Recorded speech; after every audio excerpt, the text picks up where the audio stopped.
I was born and raised in one of the poorest countries in sub-Saharan Africa called Sierra Leone in West Africa.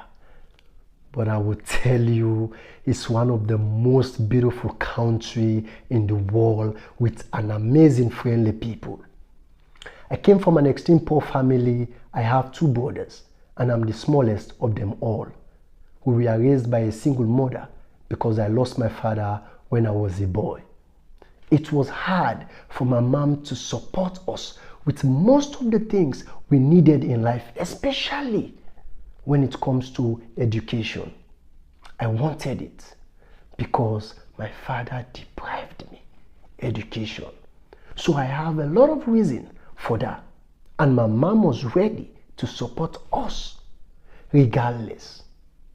I still remember when I was in junior secondary school, I had no textbook. Most of the time I was taken out of class because my mom couldn't pay my school fees on time. After school, I had to join my mom at the market to sell, or else even the basic would not be possible. My mom was beyond expression. And even if I try to forget this, I won't. My first year in junior secondary school, my mom bought me a uniform of extra large. And I'm like, oh, Mama, this uniform is super big. If I put this on, all my friends will laugh at me. I'm not going to put this on. No. She looked at me. And bro, you have the way the African mother will look at you. You better show understanding and cooperate, or else you're looking for trouble.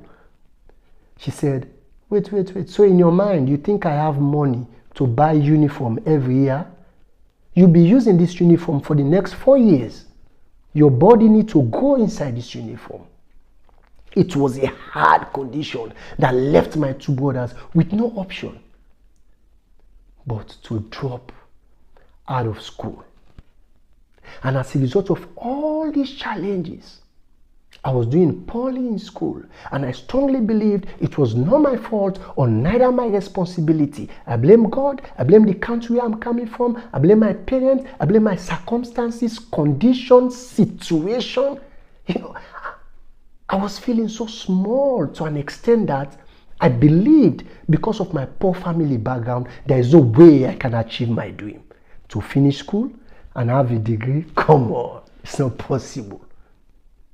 I was having the feeling of inferiority complex, a word coined by the great psychotherapist Alfred Adler from Austria, wherein because of my parents are poor, so there's no way I can achieve my dream. Because I'm coming from this poor country, there's no way I can achieve my goal.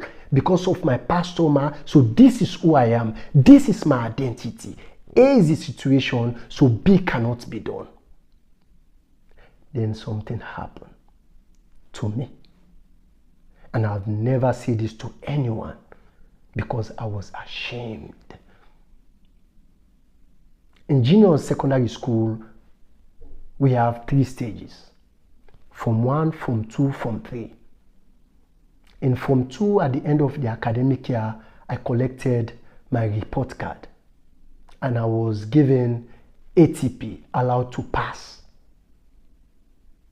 Because they were asking for, the passing percentage was 60% and I had 58%. So they allowed me to pass. And the only person I ever showed that result was my mom, my mother, because I know my mom cannot read or write. But that was the big wake-up call for me. That was the awareness moment for me. And I said to myself, if I really want to achieve my dream to finish school and have a degree, I need to go the extra mile. I need to put on the hard work. I need to put aside all these excuses. So I started getting closer to colleagues that were doing extremely well in school. I asked them questions, borrowed their textbook, tried to study every day. During exam period, I would join them for group study to take advantage of their textbook. Then things start to change I improved on my grades. Throughout my senior secondary school, I was doing very well. I sat to the West Africa Senior School Certificate Examination and I got a requirement to college. But there was no money. So I waited for a year and then I went to college. After 2 years, I graduated with a diploma in social work. It was super difficult to find a job. By the end of the day, I was fortunate enough to have one. And then I decided again to go back to the university because that was my dream, to have a degree. So I was working at the same time studying, and I had to pay everything by myself. After 4 years, I graduated with a bachelor's degree in development. Look, we always say it's not our fault to be born in this country. It's not our fault to be born by our parents. It's not our fault to be in this toxic relationship. It's not our fault to be in this past trauma. Of course, it's not our fault. I understand.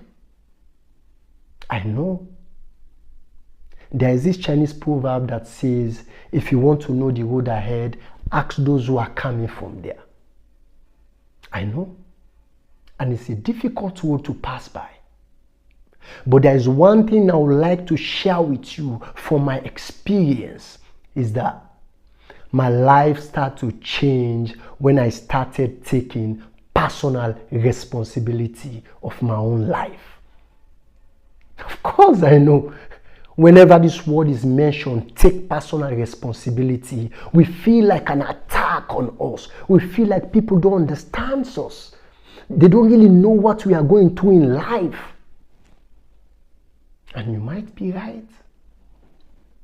He who feels it knows it better. But that's not the case. The word take personal responsibility is the beginning of change in any life, because it comes with an attachment. It gives you meaning in life. It allows you to have choice, and it leads you to freedom. And that is why I won't agree more with the great Stoic philosopher who goes by the name of Seneca. He said, whilst we cannot choose our parents, but we can choose whose children we would like to be. We did not wish for our problems. We did not wish to be attached with our past trauma. We did not wish to be in these circumstances, situations, conditions, or neither we are responsible for anything that has to do with our past. But there is one thing I will confidently say to us, is that we are 100% responsible for who we want to be now. I'm not talking about the past, now. And that goes with hard work, discipline. If we say we are going to do this, let's do it regardless of the obstacles. Consistency. Again, keep it moving, because consistency can lead us to the finish line. Let me tell you a little secret. If we keep blaming others for our problems, failure, past trauma, situation, condition, you know what we are doing? We are giving them more power over us. We are giving them control over our lives. And that is why I'm encouraging all of us to please take responsibility of your own life. Be the pilot of your own plane. Navigate it. Is it going to be easy? No. Is it going to be challenging? Yes. And it's going to take time. But the good thing is, that doesn't mean it's not possible. We can change our story. Bro, if it happened for me, if I can achieve my dream, there's no ceiling for us. You can achieve your own dream 10 times more than me. I trust you. No, look at me. I trust you. And I believed in you. Thank you.